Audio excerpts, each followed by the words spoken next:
I am Dave, the Amateur Magus. On this channel, I talk all about the mechanics behind ceremonial magic, occultism, esotericism, and the mechanics behind everything you can find within a dusty old grimoire. If you're watching this, today is Halloween. And if you're watching this on YouTube, that is. If you're watching this on YouTube the day it comes out, it is Halloween, and that is the day where the veil is thinnest. So let's talk a little bit about the dead, shall we? Let's talk a little bit about ghosts and spooky things. Starting with what the veil being thin actually does for us, because the veil being thin will allow you to do things like talk to your ancestors more easily, talk to the deceased, and talk to the dead. This includes ghosts. Ghosts are more active around this time of year, and ghosts are going to be remaining energy as a result of people who had a strong connection to a place, usually. This is going to be all the various energies. It's not going to be like their soul or anything. It's going to be a part of their soul that is not, well, the highest part. This is like the medium part of the soul.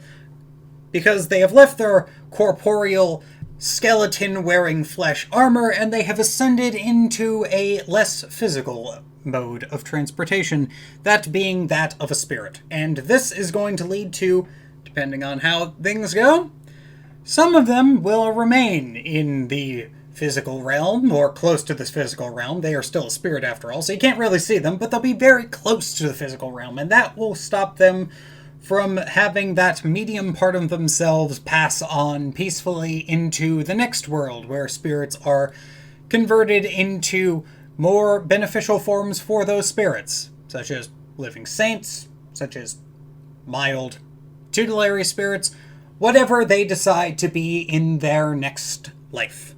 However, spirits are still spirits, and as such they like to be remembered, because it is said that there are true deaths in the occult world. The first death is when you leave your skeleton piloting flesh armor, and the second is when you are forgotten. This is the enduring legacy of Capricorn. And Capricorn, we're not in Capricorn, but when the sun enters Capricorn, that is the winter solstice, which is the shortest day of the year. And as such, this is going to be the most cold and freezing time of the year. That being said, on Halloween, these ghosts and ghouls that are haunting things, well, mostly ghosts, they're not actually ghouls. The ghouls are a different concept. But these ghosts are going to be haunting places in order to be remembered. There's going to be a case where it's one thing if you just pass on peacefully, but if there's no one to remember, well, if there's no one to remember you, it might be more useful as a ghost in order to keep on having some connection to the physical realm to just kind of haunt a place. Just kind of haunt a place and scare the crap out of people. Now, this is not going to be what most esotericists are going to end up dealing with. Most of the time, you're going to have esoteric interactions with ancestors at your altar. Maybe you have a dedicated ancestor altar, maybe you have a dedicated ancestor spot where you work with your ancestor spirits, you remember them, and you get to talk to grandma and grandpa who have been gone and can tell you exactly what is on the other side. And they tell you good things, and then some walk-ins happen where you get to meet relatives that you didn't know you were related to, perhaps.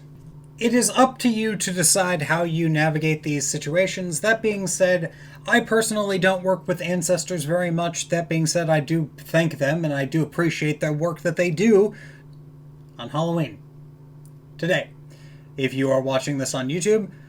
So, I would like to just take a moment and just say, if you have the ability to, maybe you have your own dedicated ritual space, maybe just allow your ancestors to show up, give them a glass of water. That's usually the bare minimum from what I've heard. You usually just give them a glass of water, maybe give them maybe some kind of food offering. You can just leave it on your altar and then, just allow them to enjoy it, because they don't get to eat often.